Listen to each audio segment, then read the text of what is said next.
నేను sales గర్ల్గా job చేసేదాన్ని sir. డ్యూటీలో ఉంటుండగా కూడా హెడేక్ వచ్చేది, బాగా విపరీతమైన హెడేక్ వచ్చేది. ప్రైవేట్గా నేను ఎన్ఆర్ఐ హాస్పిటల్లోని, రామారావు డాక్టర్ హాస్పిటల్లోని నేను ట్రీట్మెంట్ తీసుకున్నాను. పరశురామ్ డాక్టర్ గారి దగ్గర, అందరి దగ్గర ఏ విధంగా ఎంత కాస్ట్లీ మందులు వేసుకున్నా, ఎన్ని ఎంఆర్ఐ స్కానింగ్లు, సిటీ స్కానింగ్లు, మెడిసిన్స్ అన్నీ కూడా హెవీ కాస్ట్లీ రాసినా నాకు ఏమీ రిజల్ట్ రాలేదు. ఈ రిపోర్ట్స్ అన్నీ తీసుకుని వెళ్ళి కేజీహెచ్ హాస్పిటల్కి వెళ్ళాను సార్. అక్కడ కూడా 1 టైం చూసి తర్వాత వాళ్ళు పంపించారు సెలైన్ బాటిల్స్ అవి ఎక్కించి. మర్నాడు కూడా విపరీతమైన పోటు వస్తుంది అనమాట. అప్పుడే వెళ్తే అడ్మిట్ చేస్తున్నారు, ఎమర్జెన్సీగా అడ్మిట్ చేసుకొని హాస్పిటల్లోనే నేను నెలకు పైన ఉన్నాను. వాళ్ళకి కూడా అసలు అర్థం అవ్వలేదు ఏమైందో. వాళ్ళు కూడా మీటింగ్స్ అవి పెట్టి, ఎక్స్రేలు అవి వేసి, స్కానింగ్లు తీసి, ఈ రిపోర్ట్స్ అన్నీ చూసి అమ్మాయిది క్రిటికల్ పొజిషను కేసు అని చెప్పేసి డాక్టర్స్ కూడా నన్ను మీటింగ్లో కూర్చోబెట్టి, సీనియర్ డాక్టర్స్, జూనియర్ డాక్టర్స్ అందరూ కూడా కూర్చోబెట్టి అన్నీ మాట్లాడుకొని లాస్ట్కి బ్రెయిన్ ఆపరేషన్ అని తేలింది. నాకు కూడా చెప్పలేదు, బట్ మా వాళ్ళకి చెప్పారంట. తెల్లవారితే బ్రెయిన్ ఆపరేషన్ అని చెప్పేసి చేశారు. పొజిషన్ అయితే చాలా క్రిటికల్, గ్యారంటీ చెప్పలేదు సార్. కానీ నాకు మాత్రం ఆపరేషన్ సక్సెస్ అయింది సార్. ఇది నాకు జగనన్న ద్వారా, జగనన్న హైంలోని హాస్పిటల్లోనే చేరాను కాబట్టే కదా నాకు ఇంత మంచిగా అయ్యింది. ఏంటి నాకు, కానీ నాకు వెనకతల ఎవరు లేరు సార్. ఫ్యామిలీ అంటూ ఎవరు లేరు, భర్త లేడు, ఒక ఆడపిల్లకి కష్టపడి సేల్స్ గర్ల్గా పనిచేసి పైసా దాసి ఆ పిల్లని ఒక ఇంటిదాన్ని చేశాను. అద్దెంట్లో ఉంటున్నాను, అద్దె కట్టుకోవడానికి వెనకతలు ఏం ఆధారం లేదు.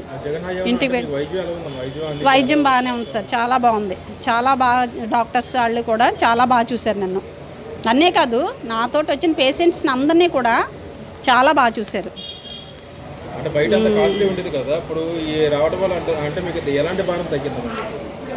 అవును సార్, బట్ కానీ నాలాంటి వాళ్ళకి చాలామందికి హెల్ప్ చేస్తున్నారు. బట్ నేను అంతవరకు రాలేదు, ఆఫీస్ వరకు రాలేదు. ఎందుకంటే పనికి వెళ్ళిపోయేదని ఏదో జీతం వస్తుంది బ్రతిక. కానీ ఇప్పుడు నాకు ఆపరేషన్ అయిన తర్వాత పనికి వెళ్ళే పొజిషన్లో కూడా నేను లేను.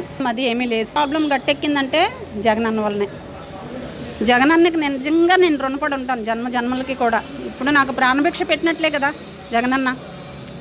ఆ సార్ హైంలో నాకు ఎంత పెద్ద గండం గట్టెక్కింది. కానీ నేను చాలా హ్యాపీగా ఫీల్ అవుతున్నాను అనమాట. నేనే కాదు, నేను అందరికీ కూడా చెప్పాను, ఇదే మాట చెప్పాను.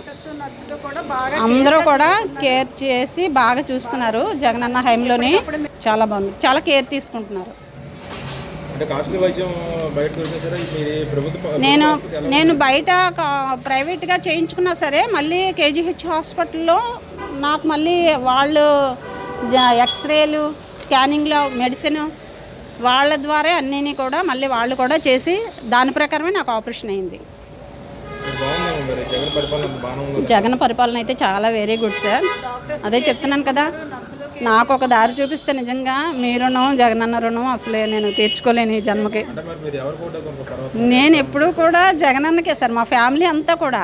నేను ఎవరికైనా చెప్పినా సరే, నేను ఎవరికైనా సపోర్ట్ చేసినా జగనన్నకే ఇమని చెప్తాను.